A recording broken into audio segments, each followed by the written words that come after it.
I also think Yeah. like in agreement with what you said, Hmm. like some of the or not agreement, but like a point I wanted to point out was someone getting kind of like embarrassed when they go out onto the court because they're making so many mistakes, etc. Mm. Like that can be scarring and traumatic, Hmm. but uh, it's funny. But a good sports psychologist or a like somebody who's there to like help you navigate that Hmm. would probably do wonders for them because it's not bad to make mistakes. And in fact, you should get that experience of failure. And there's a joke I think I saw somewhere recently. It was like, be after you fail once, be better at failing in a sense. Like, so like do something again. And if it's that much harder to fail again at that, then you've improved, right? Hmm. So it's like, don't be afraid to fail. I think Kobe, like, what was it? Kobe and Michael Jordan, they would miss like so many shots, and then, but in the clutch time, they're ready to make that shot every day of the week or something Right. like that, right? With the So Wayne it's like, Gretzky quote that like the Michael Scott Wayne Gretzky where he's like you miss 100% of the shots you don't take or you don't whatever. say, yeah, Yeah. exactly. So So yeah, sorry, I just no, had yeah, to say that because one like hundred we percent. are a psych podcast, so we gotta mention like the importance of a good sports psychologist, right? Speaking of which, right? So then I pulled another quote from what Coach Kerr said. It's the resources we can provide in terms of sports psychologists, mindfulness Mm, trainers. I think it's never been more difficult to be a pro athlete right now because of social media, because of TV shows hell all yeah. day long that are picking everything apart. There's just so much judgment, and as a young person, that's not easy to deal with.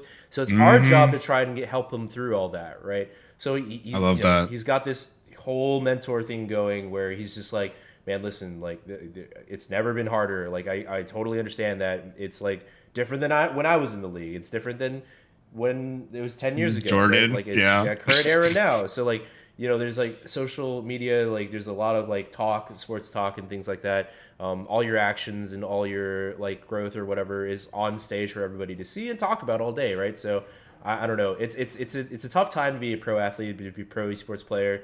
Everything when like all your actions and things are like very openly criticized. Yeah, Scrutinized, and it's like yeah. so easy for like armchair analysts to like come out here and talk Hmm. about it, right? But like honestly, it's like we were saying, right? As long as you have like the right mentality, the sports psychologists to keep you on track, Support system, the like support teammates, your system, family, etc., trainers, coach. family, Yeah. coach, everybody, right? As long as people are in place, it's kind of like I'm good, right? Like hopefully, that's kind of like the way that Coach Kerr is kind of like running his team right now, and I mean that's really tough, right? But I think we should applaud him for the way that he's been handling this. And I think this mentality, this philosophy, I've only ever really seen it once attempted before, like where you're like trying to do championship and also young core at the same time, like two teams at once Mm. almost. And Oh the yeah. Spurs kind of sort of did this. The Spurs did this right with, and then maybe I don't know if there's any other examples in any sports. Maybe I don't know, but maybe somebody can come up with something and let me know, poke me Let about us it. know. Let Yeah, us please let know. us know. I'm Comment. probably forgetting something, right? But the Spurs did this with, Admiral David Robinson giving it You to know, Tim Duncan, right? And then Tim Tim Duncan. Duncan Yeah. passing it on, sort of the torch on to, and they're concurrent, right? But then also kind of like bridging the gap of like greatness, right? Duncan giving it to Mm-hmm. Ginobili, kind of giving it to Parker, and then Parker giving it to like Kawhi Leonard a little bit, Kawhi like Leonard. sort of simultaneous. But at the same time, this like brought them like what, like 20 years of success, like maybe even more than that, right? Yes. One of like the best like stories in all of sports because They were a it's small market that small team. market team that managed to succeed and pull people in,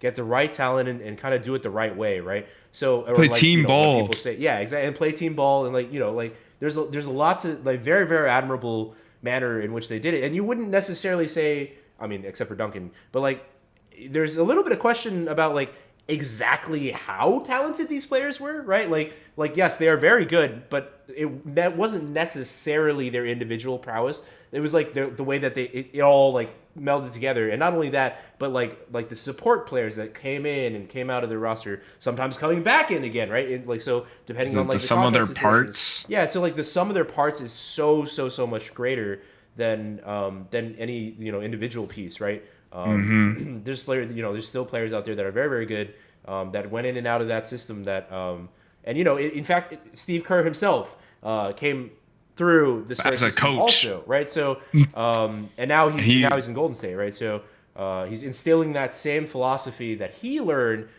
about building dynasties into his current team, right? So I don't know. Yeah, there was like several people that came out of the Spurs coaching system Yeah, that that whole like found a tree lot of is like success. Yeah, yeah, basically, I remember someone went Budenholzer, to for the example. Hawks for a while. Oh yeah, Budenholzer, that's Budenholzer, who it yeah, was. Budenholzer. And then Kerr went to Golden State. I think there's a dude who went to Celtics now too. Oh, Man, Ime Udoka, it's yeah. yeah, He's because got I some scandal right swear. now, so Well, sorry to that, but like yeah. technically, if you came out of that system, the Spurs system, you at least learned how to play that team ball really Yeah, well exactly. and how to teach it and the philosophy. Oh, sorry, the philosophies that you want to instill into your Right, players. like that championship pedigree that we keep talking about, it just keeps coming back, right? But like, there's like Hmm. certain levels of professionals or people that just know what they're doing, and I think like if, for any like young stars or esports people that are like thinking about becoming pro or like are just like trying to improve, like just like stick with the people that like know what they're doing or like are winners or like have like the correct mentality,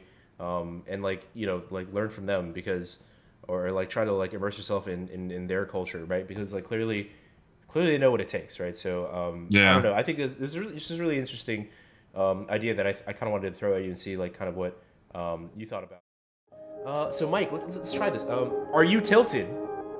I'm, I'm always tilted. Are you tilted, dude? Dude, I'm always tilted. I'm tilted number one, two, three, all the way down the line. I'm always tilted. No matter what episode, no matter what season we're on.